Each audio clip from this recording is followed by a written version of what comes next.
I'm in the event right now. The video should start soon. I'll just stay here and wait.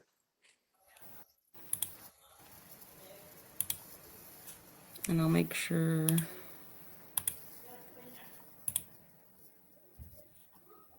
Okay, the video source is connected. Got it. All right.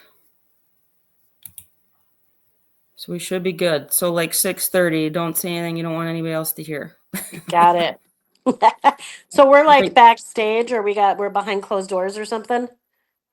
No, well, just won't go live until 6:30. We set it up so that it automatically goes live on Got it. Facebook Live.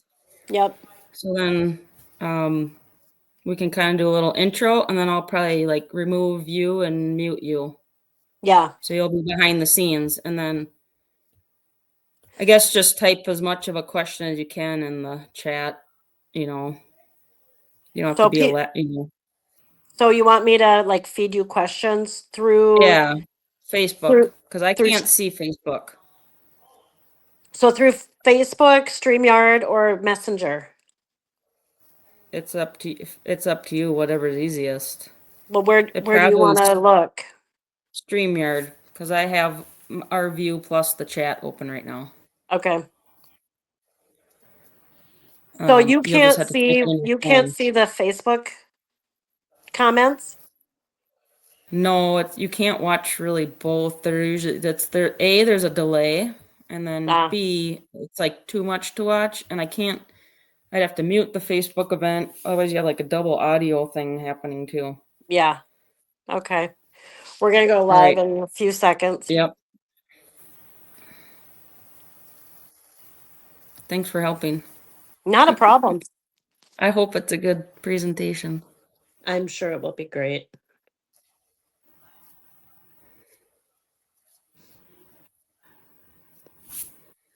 So yeah, if once we go live, you might just want to like check to see that it's happening.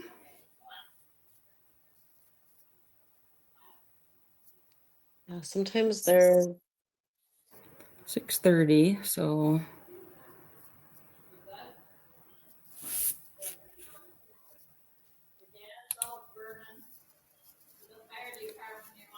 shows it's live on my end.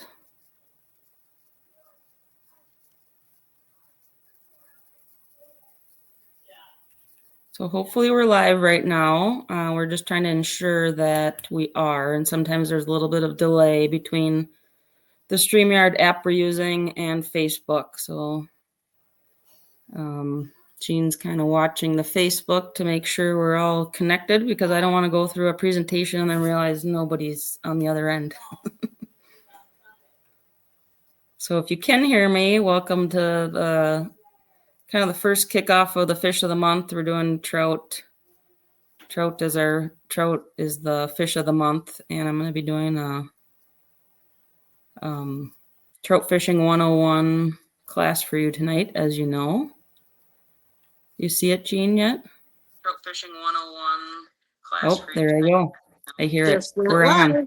You see it? So yeah, I'm Melissa Wagner, and I have Jean with me, and we are the education directors for Women Anglers Minnesota. Thank you for joining us tonight. I put together this presentation just because I've kind of been getting the vibe out of our members that, some trout fishing maybe that's something a lot of people have done and aren't really sure where to start. And so similar to like our ice fishing 101 that Liz did a great job of hosting and doing a in-person event, Jean and I had the idea to do a trout fishing 101 class, and hopefully we're going to proceed it with the in-person event later this fall. So I put together some slides. Hopefully you guys get some little tidbits of information. I will say it might be a 101 for beginners, but I think even if you've trout fished before, hopefully you can kind of gather some information from the presentation I gave. First time putting it together, so I appreciate any feedback anybody provides. I'm going to probably alter it with any questions I get, or things you want to know more about. Please provide us feedback, and I hope you enjoy it. So get it going here. All right, so Trout Fishing 101, again, some helpful tips to get you started. These are just a list of the trout topics I'm going to cover today. So go over the trout species in Minnesota. Been getting some questions from ladies. We have a lot of different species in our WAM program. And so kind of give you some information on what the trout species are in Minnesota, maybe kind of where to catch them, where to fish for those trout, how to find and access our streams. So it's a little different than lakes. You know, we don't have boat launches where you just get to pull up and dump your boat in. You have to do a little more homework on where you can actually access certain streams, or some are publicly accessible and some of them are basically on private lands. And then I'll go through some gear and tackle options, and then a little like how to fish streams. So some tips on tactics of how to approach them, and where the fish are kind of tending to hide. And then some trout handling and techniques and photos. So how are we going to handle these trout if you're entering them into a contest? You know, what are the best techniques to take those photos? And then what's going to be like the safest and kind of most responsible way to handle the trout. So here's the trout species in Minnesota portion of this presentation. This is my hands, and these are the 3 trout species I get to manage. I also work for the DNR Fisheries down here in Lanesboro, Minnesota, which is in southeast. And so the top one, we got rainbows, middle one is brown, and the bottom is brook trout. But here I kind of took a snippet of our master angler program. So those are the species that you can catch and submit for a master angler program. And then we also have some of those in the Wham Slam competition if you're interested in that as well. So to start out with, brook trout is it can be in streams and lakes, but it is the only native trout species we have down in southeast Minnesota. And so really beautiful color. It's kind of a desired species to catch. They don't grow as big as some of our other species, but really pretty catchable. Love cold water. They're often found more up in the headwaters of some of our trout streams. Then we have our brown trout. So these can grow a little bit bigger, as you see. They are actually have been brought over from Germany originally, so they call them German browns. They can also reside in lakes and streams, and in the Great Lakes. So we get the Great Lake brown trout, which I'm not going to have a slide in, so I'll just talk about that now. Very good at reproducing in our streams. So while people think, you know, they're non-native, you know, they're here to stay for now, and they're pretty fun fish to catch, and can grow pretty big. And then rainbow trout. So these were brought over from West Coast. They're really fun fish to catch. They're often stocked in our streams and our lakes. Also during winter trout fishing, we stock a lot of our popular ponds with catchable size rainbows. It's a great opportunity for people in fishing. We stock them a lot through streams that are flowing through towns. So if you have kids that, you know, can't drive or can't get to other places, we're trying to use those as more opportunities for catching fish and taking home and eating them. So they're kind of called what's a put and take fishery. So they grow them in the hatchery, we put them in the stream, and the idea is that you take them home and have them for supper. Fun fish to catch, very energetic, kind of sporadic swimmers. So they'll swim on the tops, you know, feeding pretty aggressively as well. Lake trout. So these are found in our deeper, colder lakes. This is me out on Lake Michigan last June. Caught some lake trout and brought them home. Really great species. So this is a native species as well to the northern Minnesota lakes. We don't have them down in the southeast, but a lot of people, you know, in our WAM group are pretty fond of catching those, and pretty fun fish. But you're going to be targeting more of our lake trout lakes is where those are going to be located. It's a lot up in the northern half of the state. So steelhead, which is essentially a rainbow as well, but they utilize both streams and lakes in their life cycle. And so you see on the left, there's a guy that's caught one during the spawn season, which is in the spring, on a river. And there's me over on Lake Michigan who caught one as well, in the, the deeper lakes. So they spawn up in the rivers. The little ones live up in there for a year or two, and then they travel down into the bigger lakes so they can grow bigger things that they can eat, grow bigger fish. And then we have the coaster brook trouts. These are pretty unique. I already mentioned the brook trout, where those are living in the streams. The coaster brook trout, again, have a different life cycle where they utilize the tributaries of Lake Superior to spawn, but then they're living out in the lake. And again, they're able to grow, up to 25 inches. And so just kind of a different type of brook trout that are found in Minnesota.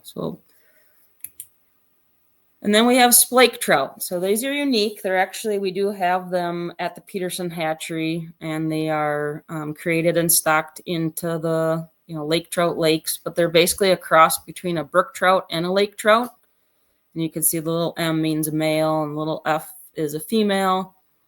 And so not sure, what the goal is there of that stocking, but seems like people enjoy catching something different. So if people say like, oh, I caught this giant brook trout, the next slide I'll kind of show you how to tell the difference. So it might actually be a splake trout.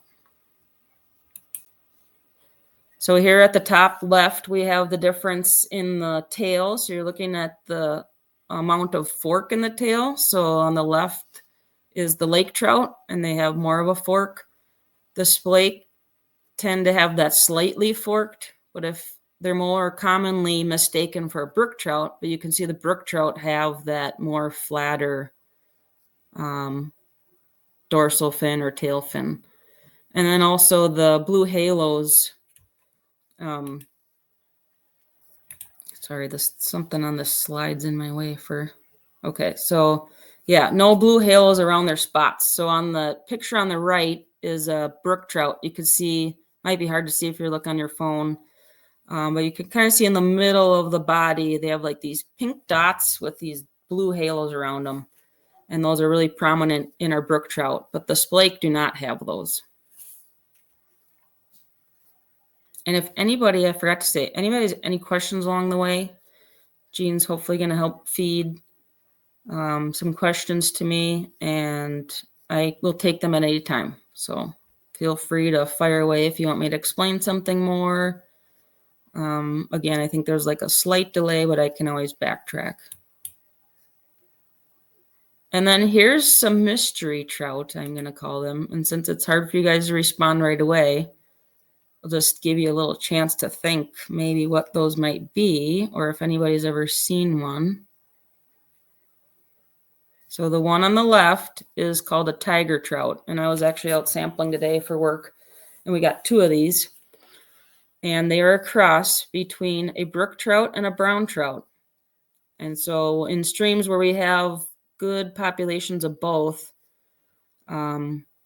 they cross, and they kind of have the wormy pattern on the backs, similar to the brook trout, but it extends all the way down kind of along their sides. And they're really neat, pretty rare to actually catch one. I'd say like in a population where there's, again, decent amount of browns and brook trout, we see them quite regularly, but catching them is rare.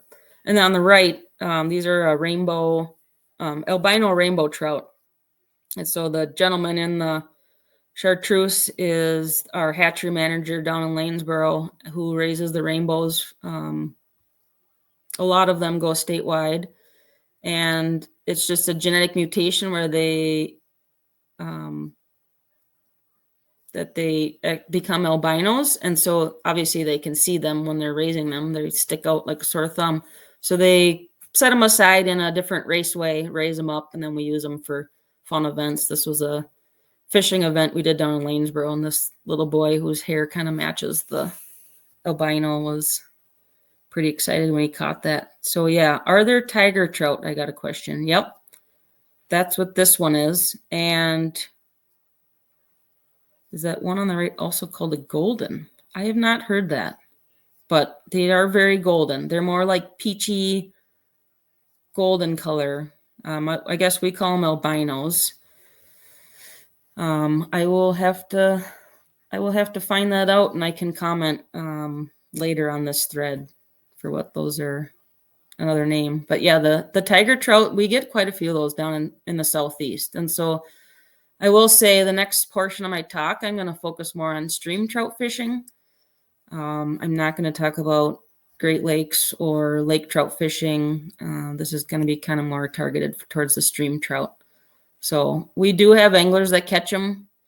I just got an email from someone that, was kind of wondering how big is a big tiger trout. And, we've seen them up to 17, 18 inches. That's huge. Like if you get a 12-inch one, 14, that's pretty big. So is it a rainbow hybrid? It's a genetic mutations with the rainbow albinos that they just don't have the pigmentation. So they're only raising rainbows in those raceways, and all of a sudden some just don't have the normal coloration. I'm not sure any more of the specifics on that, but it is a rainbow trout. All right, so where to fish trout in Minnesota? Basically all the 6 areas. So it's this is the DNR website. All 6 areas in Minnesota have trout in them, whether it's lake trout. We have lake trout lakes. We also have stream trout lakes. So when we also stock, like I said, we stock rainbows, brook trout, brown trout, and the splake in some of the lakes. So those are technically stream trout, and they're being then put into lakes for increased opportunities. So again, we have lake and stream trout opportunities. If you search Minnesota DNR trout fishing, this is the first link that will pop up. And you can kind of go from there. So you can search by your area. I will say the northern half of the state, particularly the North Shore, and then the central area has some good fishing opportunities, and then the southeast obviously have some great trout opportunities down in the driftless area, which we're called. But there are designated trout streams in all kind of 6 of our areas of the state. Once you click on one of those areas, so this is the trout fishing in southeastern Minnesota. If you click on that link, this is then what you'll see. There's a map feature that you can search by area to kind of get a feel for maybe what's near by where you live, or if you're trying to plan a trip. And then you can see there's a search by lake or stream tab. So you can type in can I post that link? I sure can. Let's see here. I'll work on it here once I maybe get to a safer place. I don't want to close anything. I can post that link, I think maybe in like a follow-up chat. I think I have it at the end of the presentation as well. But really, if you Google trout fishing in Minnesota, it should pop up as like your top Google search. Also, Stream Finder, I'm trying to promote more, and that will get you kind of directly to this next slide. So if you click on the map feature, this is what you'll see. And the idea is, there's different apps that people are coming up with, trout routes, and there's other ones that people are trying to promote or get people to buy. You don't necessarily need them. There's we're trying to improve the amount of information and like accessibility on our actual DNR site. So if you search Stream Finder, the more you zoom in, the better the detail gets. So you kind of see this. The blue things are our lakes. There's some wiggly lines in there that are our streams. The red ones have, if there's like a special regulation on them. So then you go to zoom in, and this is what you'll see. So the more you zoom in, the more detail aerial photos show up. Roads are still on there. You can see this red stream has a special regulation. If you click on it, there's more detail than the name of the stream, what the special regulation might be. And then there's also these like buffers around the lines or like another color outside of that streamline, and that's a stream easement. And I'll talk more about how you find those and what they actually are. But those are what you want to target if you're trying to access these streams publicly. If you know the landowner or you're gaining access through another way, have at it. But if you're trying to find a spot to fish, those colors or easements outside of that actual streamline, and it might be hard to see on this picture, but that's what you're going to look for. Also, if you see there's this, it says ID, and then there's like a hyperlink. If you click on that, that'll send you to more detail about that particular stream, what type of species are in there, and a little bit more information. If you decide to click on not the map one, but like the lake or stream search, this is kind of what you'll see. So there'll be the different names of streams. So this is if you clicked on the stream one, and you can search by area, or I guess the tabs up top have lakes and streams. And then there's also some hyperlinks along the side, whether you want to go to back to that map feature, which I just showed, or you can go forward to the stream finder details page, which will look like this. So here's a stream I clicked on. It's West Beaver Creek. Kind of gives you the description of it. We have some population data for how the trout are doing in there. You have fish species, which ones are present, and then it'll list any like fishing regulations that are apply. And most streams do not have regulations. Some of them down here do, but for the most part, it just goes by the general regulation. So now how to find and access these stream easements. So I kind of talked about how to do like your computer search. So you're, planning a trip or wanting to get out, what's in my area. You can kind of do a lot of desktop searching on the DNR site. We also have some printable booklets that we're looking to reprint this year. But now you're kind of going to be heading out. I'll talk a little bit about the booklets and then kind of how to find those actual easements along streams.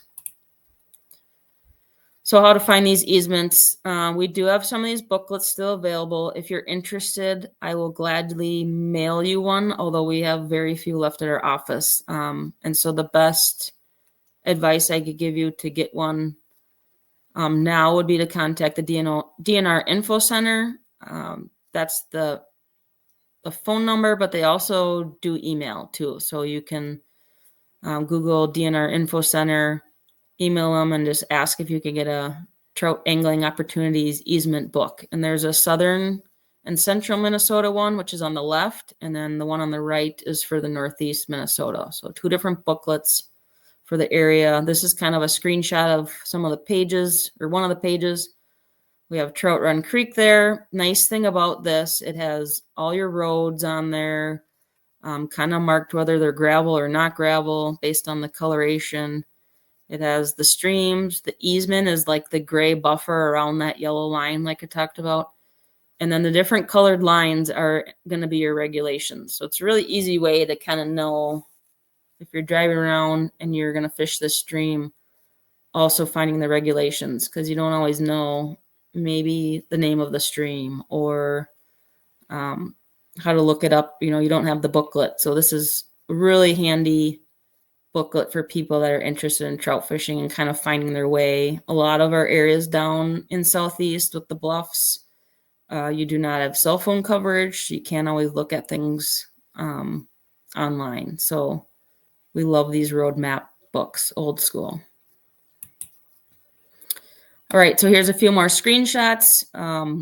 We also purchased what are called walk-ins. So it's the bright red arrow over here on the right. It's showing you this gray area that is connected to the stream and the road. That is called a walk-in easement. where we purchased the easement from the landowners so you could park there at that site. Often we try to have somewhere to kind of pull off safely. Then you would walk to the stream site and then fish that reach that is also in gray. And I'll kind of show a picture of what those walk-ins look like.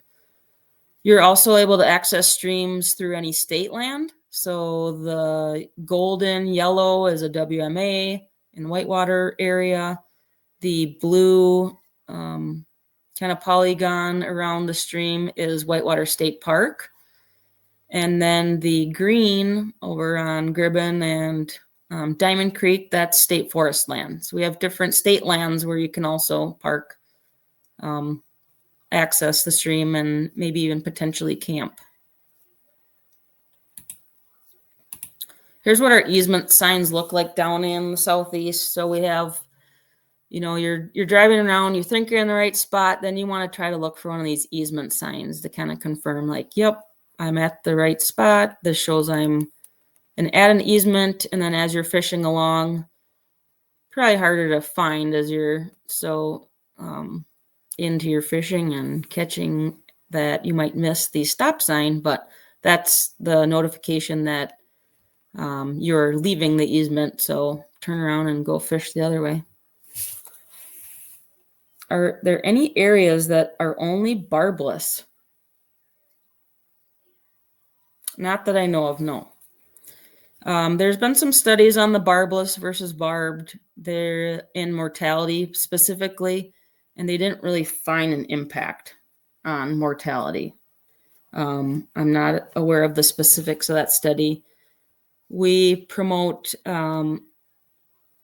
if you're going for catch and release, that you probably could, crimp the barb is the easiest thing to do. Just push it down with the pliers. But we don't have any regulations that I'm aware of in the state that require you to not have a barb. It's just something that's really hard to, manage or enforce. And if we don't have any data that kind of backs it, but many anglers, it's easier to release them without the barb, especially if they get them kind of further down their throat. So it's kind of up to the angler. But if you're into harvesting and you're taking them home anyway, we don't want to limit people's ability to do that as well, I guess. Good question. Oh, did I totally just... Oh, yeah. So easements are typically 66 feet wide. Why that is, random number. Well, it's a rod. So back in the survey days, that's what they were surveying was one rod. Well, one rod is 66 feet. So some of these easements have been around for many decades.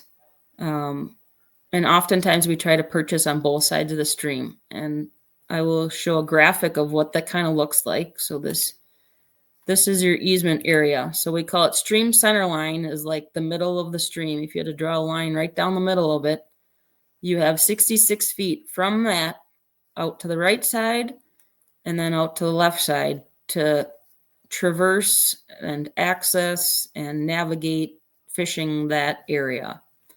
If it's a bigger river or a medium-sized river, we buy what we call double wides. So there'll be 132 feet on both sides. It's hard for anglers to really know those details.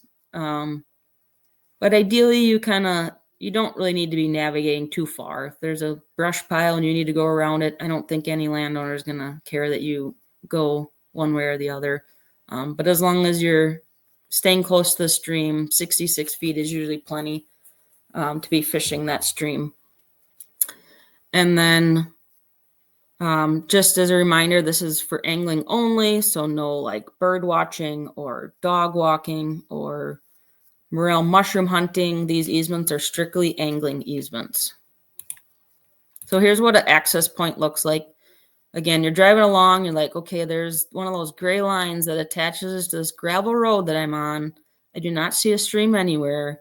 But you see this wooden structure is called a stile, basically a ladder that goes up and over a fence line. We have a lot of farmers in our area, a lot of pasture along our streams. And so we have to allow access to anglers over those fence lines. And so we use those ladder steps. And then also seeing some of the signs posted next to it's a good indication that this is where your walk-in easement starts, and then you try to take like the shortest path to that stream. So you can kind of see the stream in the background, and that's how you would access that site. So a little bit of trout stream regulations. I'm not going to deep dive into this because I know they're different throughout the state. So these are the only reason I kind of put a slide in here is like they are different depending on what area of the state you are. And oops, I have a double slide. Whoopsie. But here's an example of what like our southeast trout fishing seasons look like. And what we've really tried to do is be inclusive to allow angling opportunities literally year round. We dabbled a little bit into winter trout fishing on only certain streams, and we found that they weren't really being overutilized, and so we opened it up to pretty much all streams for quite a bit of the year. So we have January 1st starts our catch and release only season, and then it ends April 11th, which is already passed. And then opener was April 12th, and the harvest goes up until September 14th, and you can harvest up to 5 combined trout. One can be over 16. And then we have some catch and release opportunities in the fall. And then our winter trout fishing, that's where we only still have it from that October to January in our state parks and towns. And those should show up online if on that stream finder. We used to have maps online, which this still says, but they were just static maps and they couldn't change based on land ownership. So the best thing is to look at that online map. But basically, we're providing angling opportunities year round. And I know there's opportunities up in the northern part of the state too on our lake trout lakes and the cold water lakes that we stock our trout or our stream trout into. So a lot of opportunities. I hope some ladies, I hope you're getting excited to try some of this if you've never trout fish. It's pretty fun and a lot of opportunities statewide. We'll talk a little bit about some fishing gear. I love this picture that I found. It's just like, this is what you need in one slide. You got your net, your gear, your boots, your long sleeve shirt, your hat. I don't know what those little circles are in the middle. Like things that you're going to like travel. So this is like, you're like a mobile fishing hub. You're often walking mile fishing up and then walking back out. So you see this scale on the right. That's kind of, what many anglers look like. It's like pack light, pack efficiently, only take what you need. But you still have like necessities and things you don't want to drop in the streams. There's a lot of, tether things or the little things that I can't think of the name of that we got. Those are great for clippers or, so here's kind of like the slideshow of that. I'm just going to touch on some of the like pieces I think I can provide. Some gear options that are different or more critical for like stream trout fishing. So waders or footwear, there's all sorts of options out there. The left, you got boot foot waders, basically slide right into them and off you go. The next slide over is called stocking foot waders, and those are particularly breathable ones. So kind of allow you to sweat a little bit more as you're hiking around. But those stocking foot, you're going to need then a wading boot, which is all the way on the right. So that's like a wading boot shoe that can get wet. And you can put cleats in the bottom of those as well. I use those for work, just give you a little extra grip on the rocks. Then there's also the wading pant, which I actually really like. Oftentimes you're not going above thigh, depth water in our area for fishing. And so you can really get away with that. Allows you to sweat a little bit more and just not be as encumbered. You go to the bathroom in the woods, easier to take down. way nice. I have a pair of those and I love them. You also have the knee boots. I do not like them because I'm short and they just don't fit me right. But basically, that strap kind of hooks up into your belt, which a lot of people don't wear anymore either, and just provide another option and not be as weighted up. Knee boots you can get away with as well if you're not planning to get in the water, just going to quick pop along some streams and cast. And then what I didn't have in here, I didn't have room to add, but a lot of people just wet wade. So you wear like quick dry pants, zip off pants, and then sandals. I think I still personally like, I kind of have just like a pair of, what are they? I forget what brand, but shoes that are very like porous and breathable that I've just decided these are going to be like my wet shoes. So having a toe, Keens, yeah, with the big rubber toe. If you wear sandals, you're often going to stub your toe on something or a stick as you're walking along the bank. Excuse me. But often people do wet wade. It's very popular. You can also wear like your wading boot and wet wade. So that's an option. I just got a question about that as well. Can you just get wet? Absolutely. Rod and reel gear types. So this is an all-inclusive presentation. We have a lot of options for what you can use. So fly fishing, we'll talk a little bit about that. Some of the recommendations is like an 8 to 9 foot rod. And if anybody else has any suggestions for equipment going forward, feel free to jump in. I'm not an expert on all the different gear and preferred lures or flies and stuff. So I think this is where we can all learn from one another and try different things. But I have a 4-weight fly rod, so there's different weights based on what you're targeting. So yeah, similar to the other types of rods. And you can look it up online, for what ones you're going to be interested. But I think the 4 or 5 weight is pretty common for kind of just the medium-sized trout and streams. And then, spinner fishing is very popular in our area. A lot of people like to cast little Rapalas or Meps. I recommend a 5'6" ultralight. The trout typically are biting lighter and they need some give. So like your favorite crappie rod, you can also take that out trout fishing. You don't really have to go out and buy particular trout fishing rods, which is nice. Live bait fishing, which is very common as well. I love the Snoopy pole, so I just throw that in there. Great option for kids to throw a bobber and a hook out there. You don't always need a bobber, but it's easier for them to kind of identify when they have a fish on. If you're using just a regular rod, I kind of recommend a 6 or 7 foot light medium power with fast action. Again, that tip, you want to be able to feel that bite if you're not using a bobber. If you're using a bobber, you can pretty much get away with a lot, something heavier if that's all you have. So I recommend just giving it a try too with what you have and see what works. Landing nets. There's a lot of different options. We have the portable or fixed option, which you saw that gal had tucked away in her backside with the rubber mesh. So the rubber mesh is a little, it's not as scratchy. It's more gentle for the fish that you're catching. And then again, there's like those lanyards and stuff that allow you to retract them from your back and then put them back. But if you drop them, they're not going to go floating feet downstream and they're off you go running and be disastrous. So try to attach kind of as many things as you can.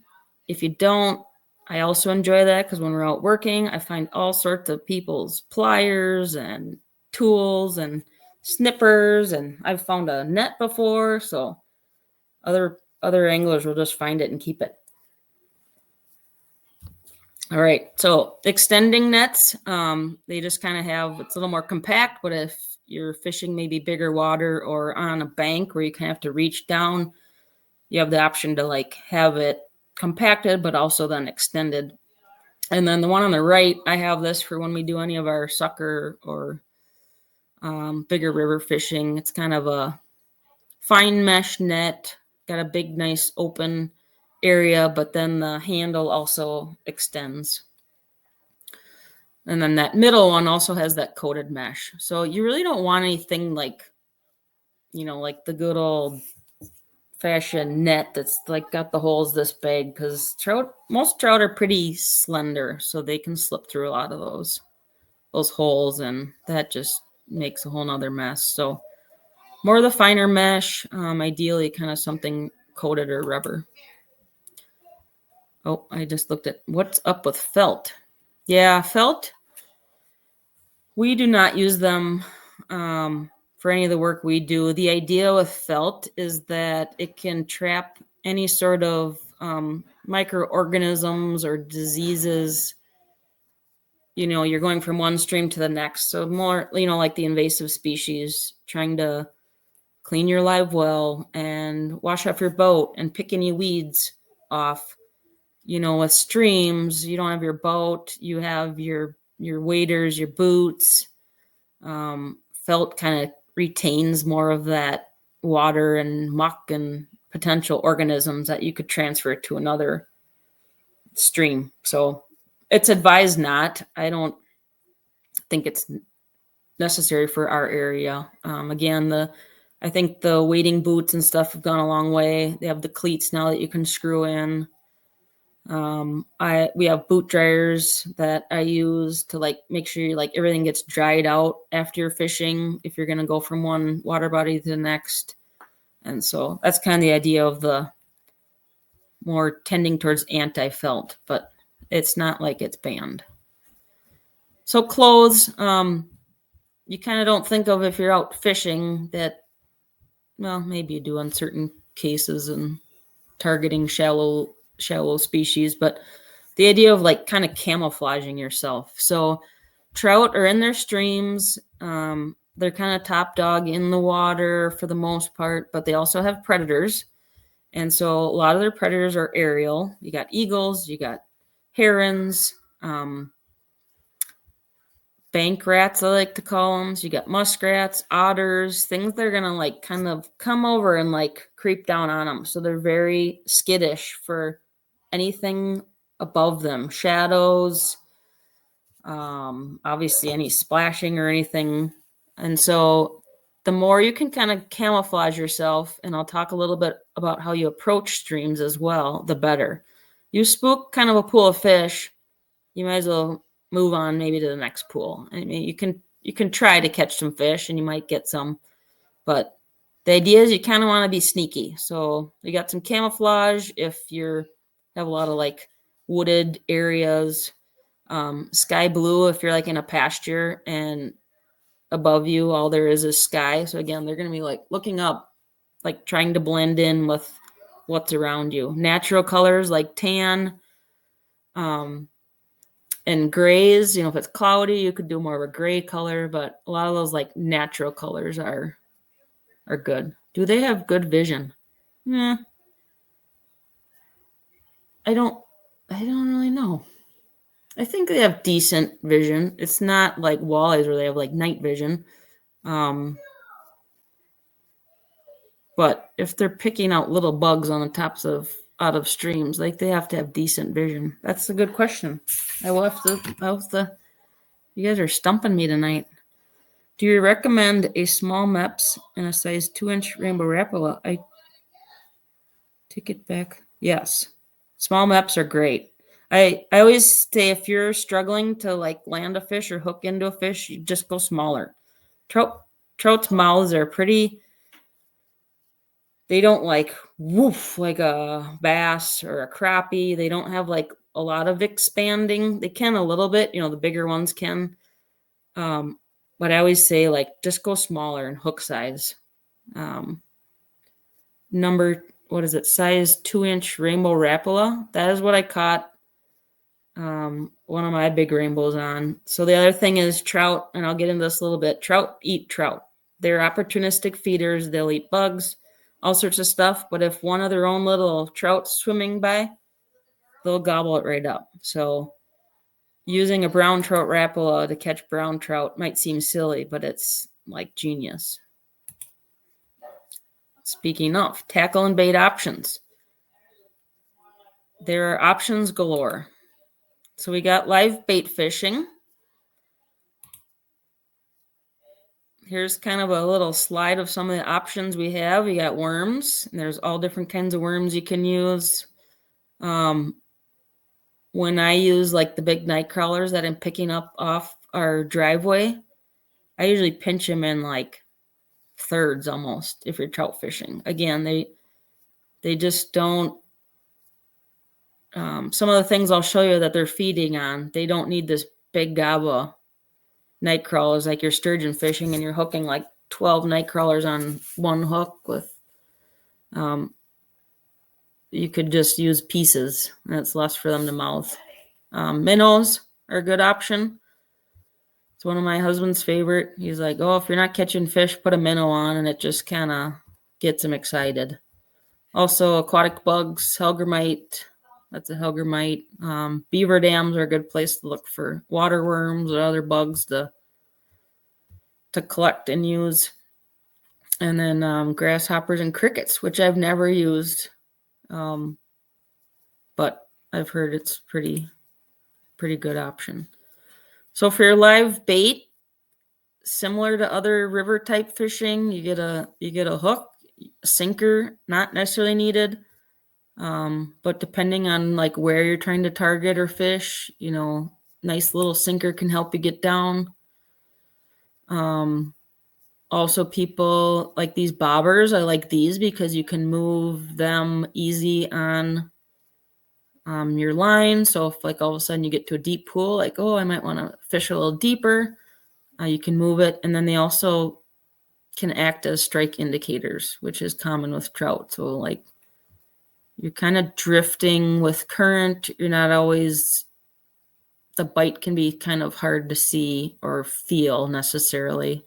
And if you're bouncing along the bottom, so having some sort of like strike indicators can be helpful. And then for hooks, again, smaller. I usually start like with a 10, I think is my most popular size for trout. But you can always like size up or down depending on what you're trying to target. So lures, here's your 2-inch Rapala. That's the old school Rapala, but here's your rainbow Rapala. Again, really great option. There's like floating ones or shallow, depending on what you're trying to target or what time of year maybe. We also have twister tails. Here's your MEPs or the inline spinners, and then tube jigs are also another good option. One thing to add, kind of going with the barbless hook thing, again, you can crimp these. You just take a pliers and basically smush them down so they're no longer there. What I also like to do is clip one of the treble hooks off, and it just makes them releasing them easier. We're not, sometimes fish bite all those and you get one lip hooked on one hook and then you get that one off and you hook the other lip and they almost like zipper their lips shut with those treble hooks. So you can always snip one of those off, and I don't really think it affects catching. Flies. So we do have on the DNR webpage, you can search hatch chart, and there's kind of some good, I could have put a screenshot of it on there, but it's basically like by month, what things are hatching typically in our, in Minnesota. So certain bugs, many of our bugs, mosquitoes included, have a they call it a larval stage, or a stage where they're living in the water. That's like ponds and puddles, all of a sudden you get mosquitoes. So they require that larval stage. And that's true with a lot of our bugs in Minnesota. So that hatch chart kind of provides you with like what will be hatching certain months of the year. And then I also advise people to talk to your local fly shops. They're great people. They're dedicated to helping people catch fish. They often have guided trips, but they kind of know what's kind of going on in their area. They might have some, local flies that, oh, this is the best fly for our area. Everybody catches fish on, and, just kind of a good resource to utilize. And then always feel free to call the DNR area fisheries office too, as far as like locations or what to use. We love providing people with angling opportunities. So if you're interested in fly fishing, it's a little different than just, putting some line on your spinning reel. What you first start with is like a nylon braided backing, what they call it, and that's that orange colored line in that spool. And that's kind of like your emergency, like, okay, if this thing takes off half a mile downstream, I still have line on here, but it doesn't take up as much room as next is the fly line, and that's the yellow. And that's more of a coated line, often it's like a floating line, hollow, that you're using when you're mending. You're handling it a lot, so it's like soft on your hands. And when you're catching a fish, you're kind of pinching with your upper hand and you're stripping with your other one. So that's your nice fly line that allows for those activities, which is a little different than just like reeling a reel in. You're more doing it manually, although each of them have the little reel on it to adjust things. You're doing more pulling in, pulling in or letting out type activities with your hands. And then the leader, or also called a tippet, is the fine line that gets attached to the fly line. And that is often graduated. So it starts out thicker where you're attaching it to your fly line. And as it goes, it gets like progressively thinner and thinner, and allows you to kind of tie on flies and then cut that off and tie on another fly. Oftentimes when people are fly fishing, they're switching out their flies to figure out what the fish want. And so it allows you to just kind of keep going. And then eventually you got to replace that whole tippet or leader. And there's different sizes. Again, it's backwards. I hate how they have the hooks backwards in my head. So the 0X tippet is like 15 pound. And it's bigger, where the 8X tippet is like for a 2 pound line, and it's smaller. So they got it backwards, just like hooks. So, all right. And then a strike indicator, basically a bobber for the fly fisher people. They just don't like to call them bobbers. This is a twist on version.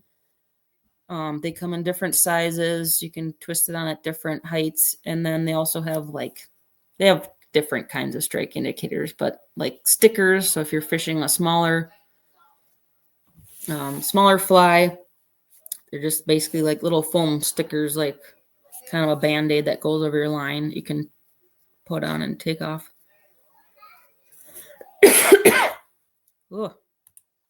I'm running out of fluids.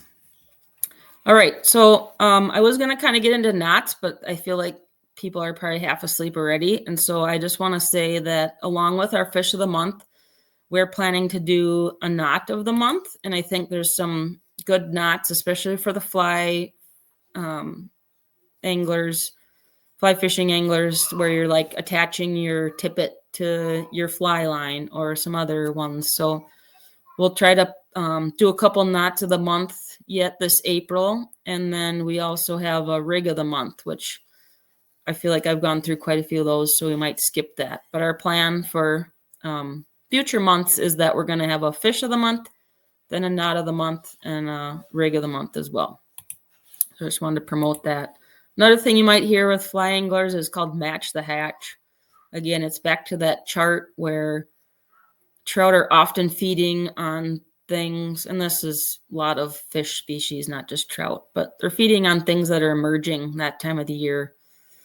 or in the streams swimming around, or hopping out of the grass like hoppers in the fall and landing on the surface. So you're trying to match what's natural in that system and then send something its way is your best bet for catching a trout.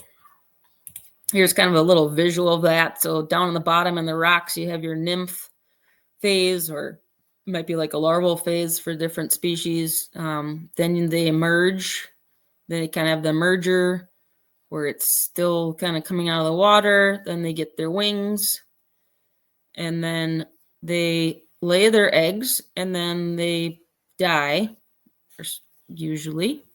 And so then you have that spent spinner. So different things that you're trying to imitate, again, during different times of the year.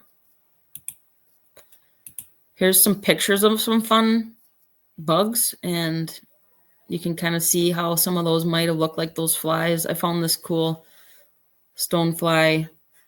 So I added that in there today. But yeah, you got mayflies, stoneflies, caddisflies, midgeflies, or mosquitoes.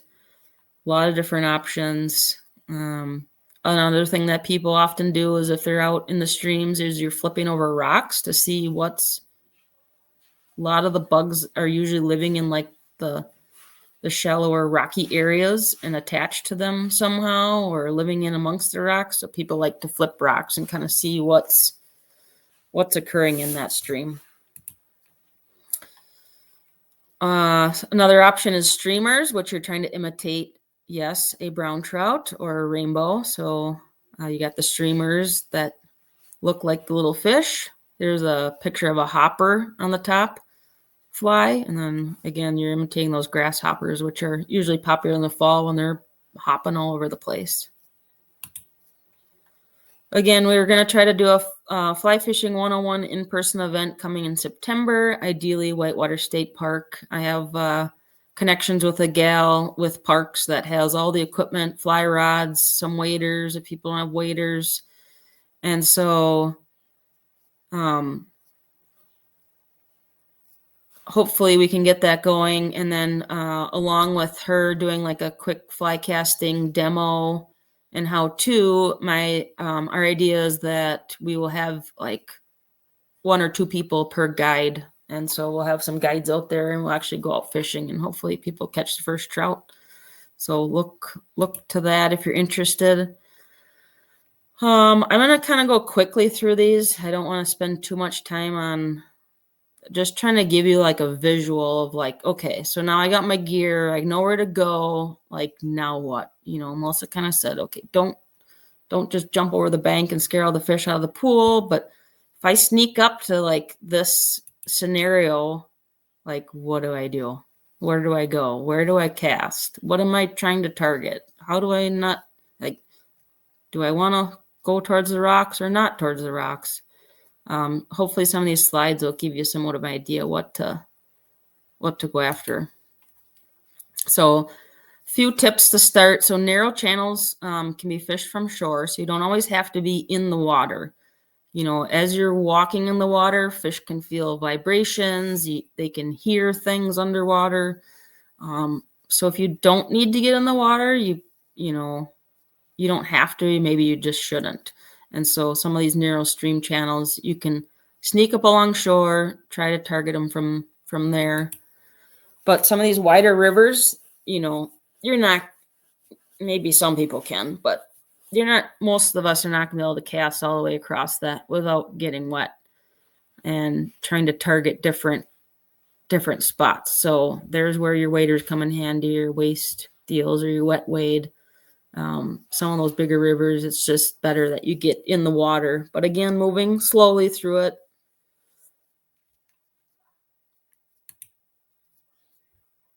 And then, this is a good picture. I like this where let's pretend you don't want to get in the water.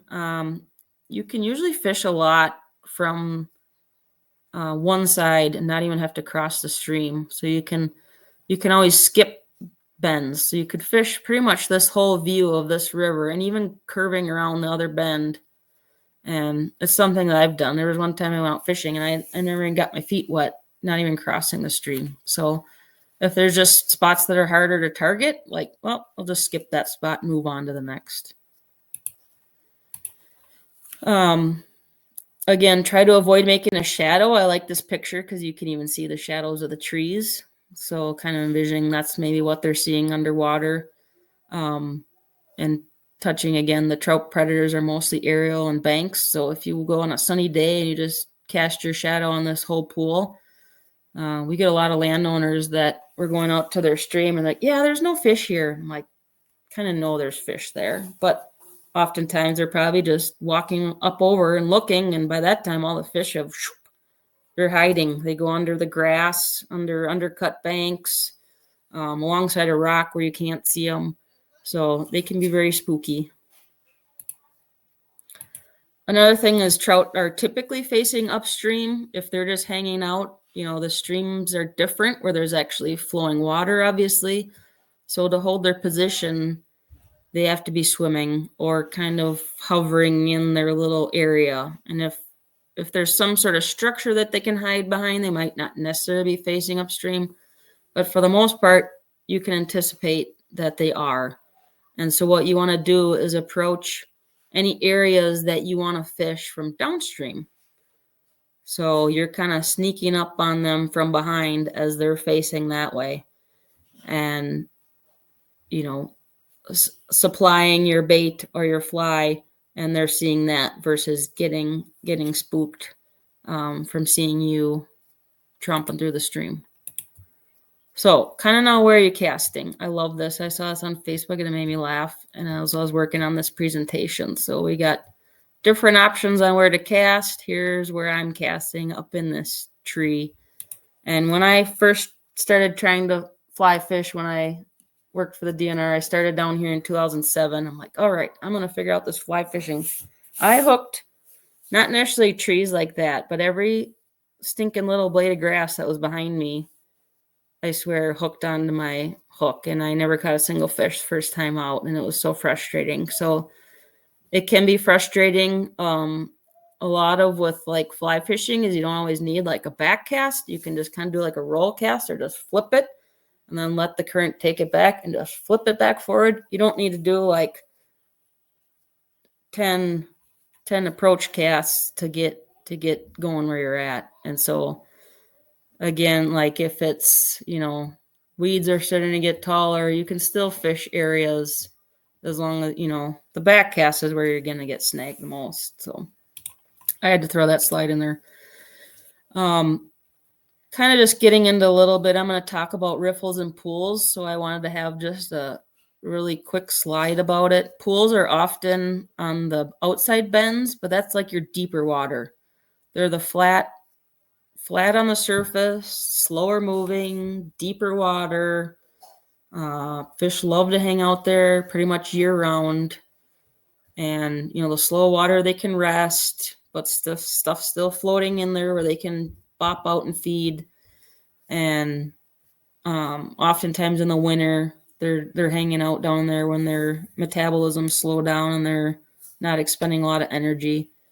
So then your riffles are typically on straighter stretches. You see the little orange gravelly spots, but that's where the fast flowing water is. Again, the bugs live in there.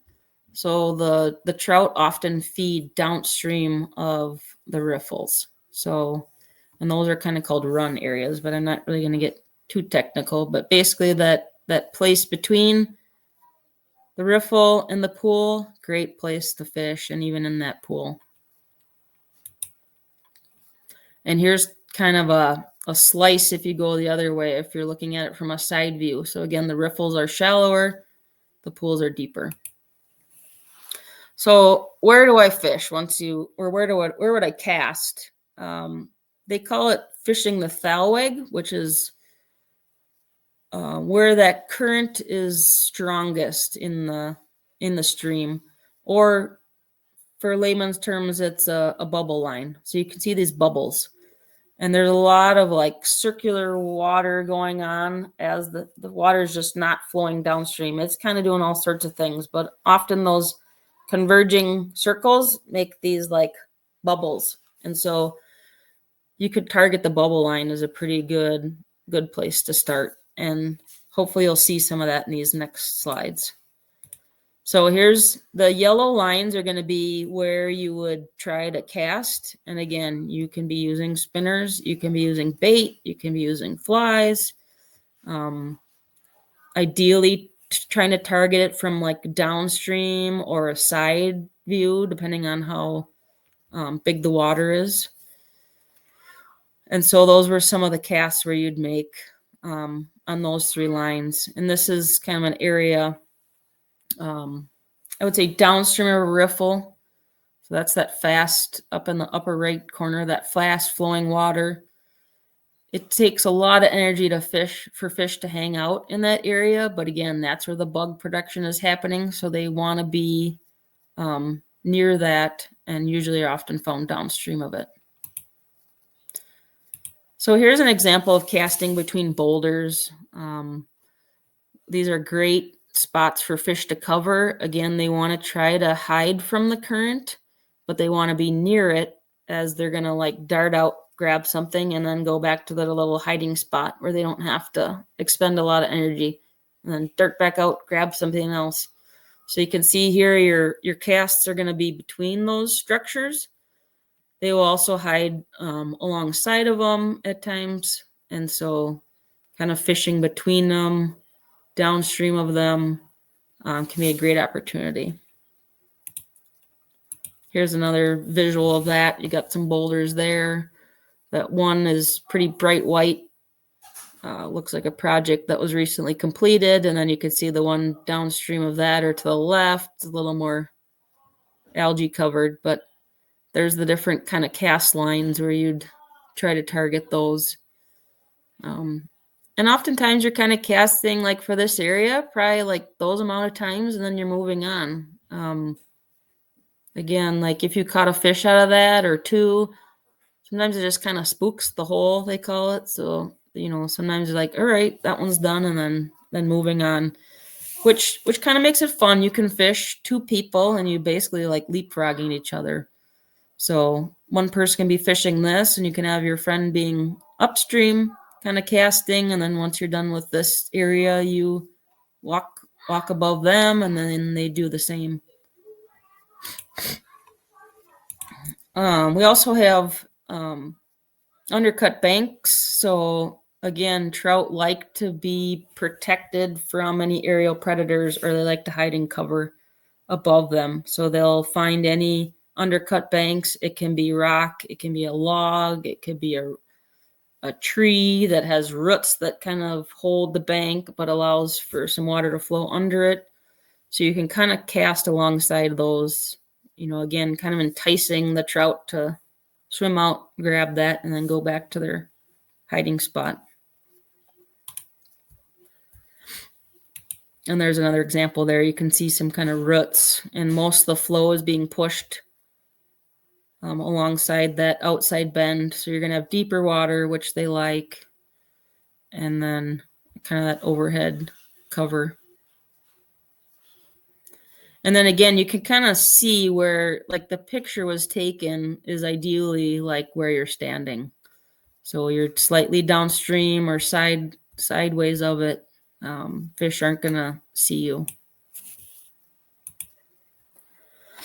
So you can also cast in deeper water or pools. Often the fish are resting in there, but they're also feeding. Another thing you can watch for when you show up to a stream is all of a sudden you'll see like something breaking the top of the stream. So it's fish feeding off the top. So maybe you want to switch to something either shallower, or there's dry flies that you can have literally floating on the top, mimicking more of those either emerging or dead flies.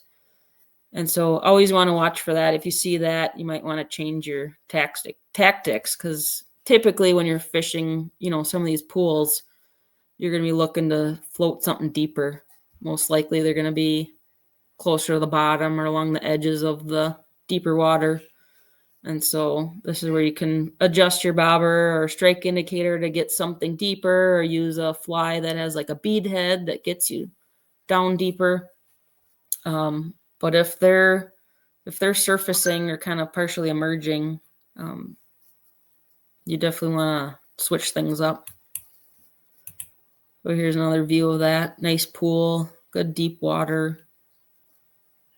And those, I think you can tend to do more casts than, it's more just a matter of getting the right fish to bite at the right time. And then casting, adjusting more shallower below riffles. So the riffle is, again, that faster, riffly moving water. It's noisy. Your pools are your flat, slow, not noisy water. So casting below those riffles, and that's where you're going to have really those active fish that are feeding, that are getting those bugs, that are detaching from the rocks or floating downstream. And it's harder, I think, with the surface water and bubbles and other things. I think it's harder for you to kind of spook those cases as well. So you can really just kind of keep flopping things in there, but there might not be as many, fish actively feeding at that time. So if you catch a couple fish out of those areas, might be time to move on. Here's another case of kind of a wider river where you have, below the riffle, it's not as big of a riffle or strong. Some of the castings you do, and this is our southeast driftless area. Look, beautiful limestone bluffs, springs coming right out the sides of them at times. And then sometimes you just cast anywhere, because really trout can be anywhere. You kind of can't go wrong. And again, once you move on, like, you're kind of leaving those fish behind, just like you are when you're driving to a different spot on the lake, the boat. You're like, all right, time to move on. Nobody was there and nothing was hungry. And I will say, usually, like, mornings or evenings, similar to other fishing, is probably the more popular times, but I've caught fish in the midday too, so it's not like you have to go just in the AM or PM. All right, so kind of lastly, I hope everybody's still with me, enjoying this. So handling and measuring tips. I love this picture I found. They literally have their bump board in the stream, and this, like, remember this picture, because, like, this is kind of what trout need, or you should be treating them as. And I'll kind of go into why. I saw a question earlier, like, why are trout so sensitive? And I'll allude to that here next. But picture this, like, remember this picture and the idea of just keeping them wet. So some other kind of fun facts or tips. So there's no spines on trout fins. So you don't have to worry, like, walleyes or perch, or like their gills, or their gill plates. They're not pokey, slicey, ouchy. So you can see these two gals that are grabbing it, like, in the middle. That's not how you handle most of our species in Minnesota, because they have spines and they'll poke you. And we've kind of learned that. So this is you don't want to give them a death squeeze by any means, but the idea that you can handle them differently than other species because they don't have those spines, nor do they have, like, scratchy scales. They're really fine scales. They're more smooth. They have, like, a more of a slimy feel to them than other. So you don't need gloves, protecting them, and not kind of using any abrasive, scratchy gloves. If you do use anything, I kind of like the cloth garden gloves that kind of have, like, the rubbery, grippy fingers on them. Those can be used, but yeah, nothing too abrasive. So you can kind of hold them differently. And the idea is you really want to try to, like, avoid shoving your fingers in gills or holding them that way, especially some of the smaller ones. I saw this when I was putting this presentation together. This guy swears if you hold them upside down when you're moving the hook, it, like, puts them to sleep. So I have not tested that, and but I just thought I would throw that out there in case anybody wants to give it a try. And again, you can crimp those barbs or remove the third treble hook to make removing the hooks easier, and then keep them wet. So you can see here, this guy has it in a net and he's like in the stream. So we're not like hauling them out of the stream, having them kind of flop around on the bank while we're taking this hook out. You really want to try to keep them wet or acclimated to the temperature of that stream. And that's really the most critical part. Trout are a cold water species. They require cold water. That is what they need. They will only live in temperatures that are suitable for their survival. And so thinking of that when you're handling them or trying to get your camera ready or trying to get a measurement or a photo, like keeping their body temperature regulated, it's easiest by keeping them in the water that you literally just pulled them out of. So those high swings in temperature can be stressful, and then too high of temperature can be fatal. So, and again, kind of that rubber landing net is typically recommended, but there's a lot of great other options out there, such as the coated ones. And I think as long as it's like a finer, soft mesh, it's pretty good. So trout photos, using a friend to take your picture is best, like holding them with two hands, or take a selfie. I think there's options where you can put your phone on the bank and take a selfie and have like a picture of this fish is like down in the net, and then you're ready to do it, and like kind of taking that, you either use a timer. But again, supporting, this is like a perfect picture. I love the dog with her, and this is my friend who has helped me learn fly fishing, and she's also a WAM member. I got her to sign up, so I love where she's holding this. It's behind the head. Trout's heads are like one of the most heavy parts of their body, so they tend to like tip that way. And so if you can hold it right by those front fins and then supporting the tail so that there's not any stress on that front hold is the best. And then I say worst case, a cradle hold, which I kind of thought I made up. And then when I was doing some more research for this talk, I found it's like a thing. And it has like a calming effect where if you squeeze a trout, they just freak out, and maybe with other fish too. But it seems like if you can just gently hold them, especially brown trout, I don't know, brook trout are kind of, well, in rainbows, they're crazy.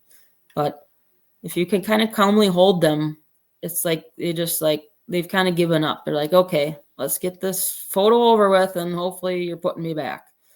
So trying those tactics where you're like, you can tell they're cradling them. It's almost like a diagonal or like a 45-degree angle. Because again, the head, if you tip them too far sideways, they're probably going to tip forward. And then once you've kind of done your thing, like allow for some rest and recovery. So if you've had them out of the water, ideally not very long, as quick as possible. I know Jean was doing some research for some stuff, and she saw the hold your breath. So as long as you can hold your breath, that's as long as you should have them out of the water. And I kind of like that, but even if you can get them back in the water sooner. But, we got this flowing water again, and we can have some sediment or muck down in the streams too. So if you think they need a little recovery, let them, either recover in their net or somewhere where they're not just being like flopped in the mud. And brown trout recover pretty quickly. Rainbows, they can need a little help. Like they're kind of babies, and you think they'll be goners, and then a minute later off they swim. So it's like they like physically need to rest their body and just take a little break. And then some other tips for planning your trip: avoiding fishing in the hot days. So again, they're cold water species, and not going on the sweltering hot days. I guess, you always can. I will say that brown trout are hardier of the species. So trying to find a stream that has brown trout versus going up into like a brook trout stream and fishing for those. And then again, plan to get in the water. As you saw those people, a lot of the trout, as they're taking their pictures, are like, you could see the water driplets dripping off them. So like getting down in the water, getting your stuff ready. If they're hanging out in your little net, but you're down in the water, they're fine and they're kind of recovering as well. Or bring a whammy and help take those pictures for you, or enjoy the great memories. So that is what I had. I do not see any additional comments or questions. Maybe everybody is left already. Hopefully not. So I hope everybody enjoyed the thing. I think I had on here. There's the Stream Finder link, which I don't know how I can grab it. But maybe I'll put this on and I can quick grab it and see if anybody has any questions.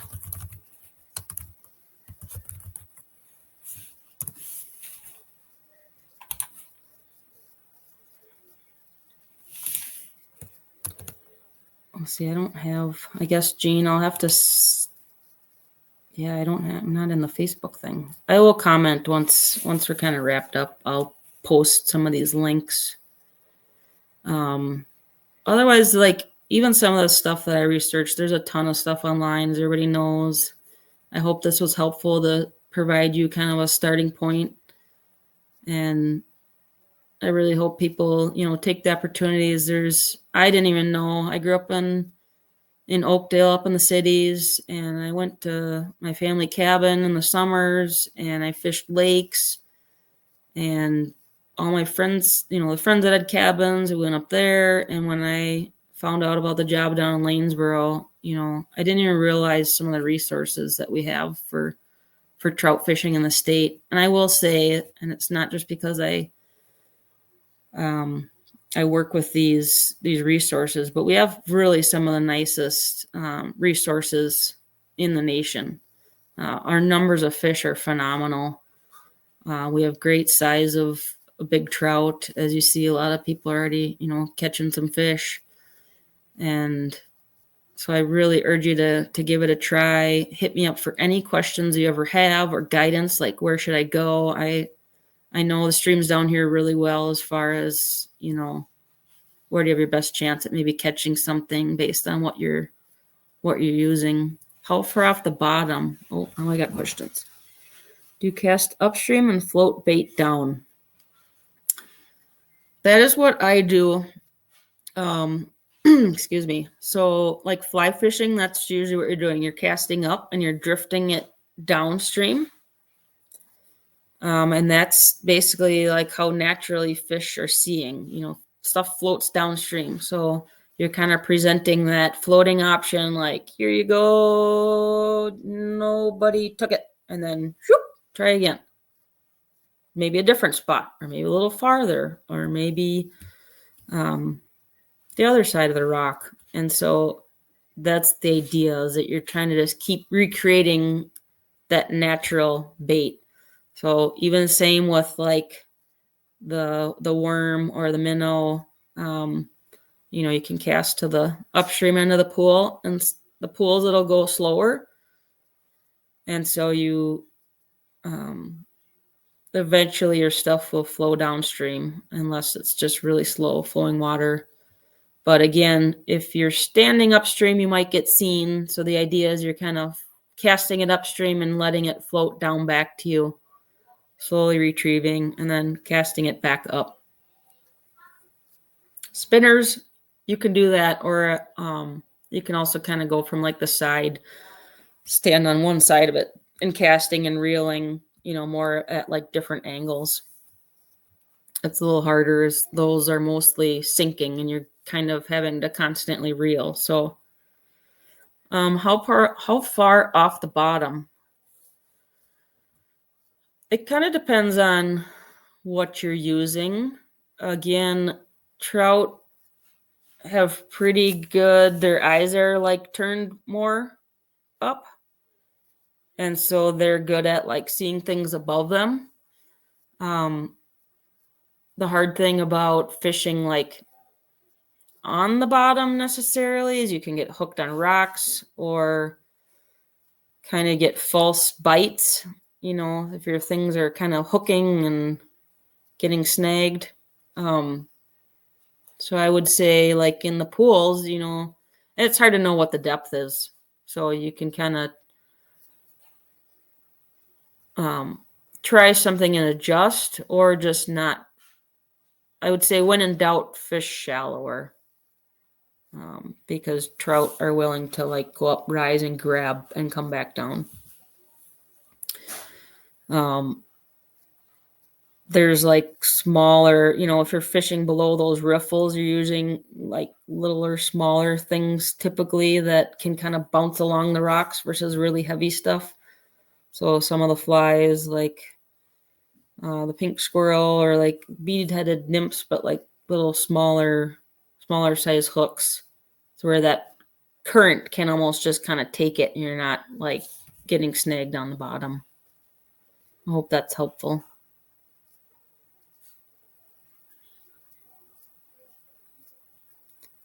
Lots of thank yous and great presentation. Awesome. Well, thanks, ladies, for joining us. I hope you learned something. And again, feel free to hit me up. I've already gotten, some people messaging me about trout fishing, and I'm like, oh, I'll put that in the presentation. So I really would appreciate any feedback if there's like something you want me to touch on, because I kind of plan on maybe doing this again in future years and adding to it as much as I can. So I look forward to seeing hopefully some of you soon. And again, hopefully we can get that in-person fly fishing.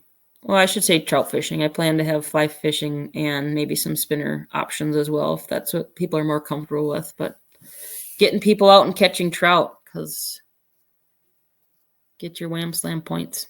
All right. Have a great evening, everybody. And thank you for joining me.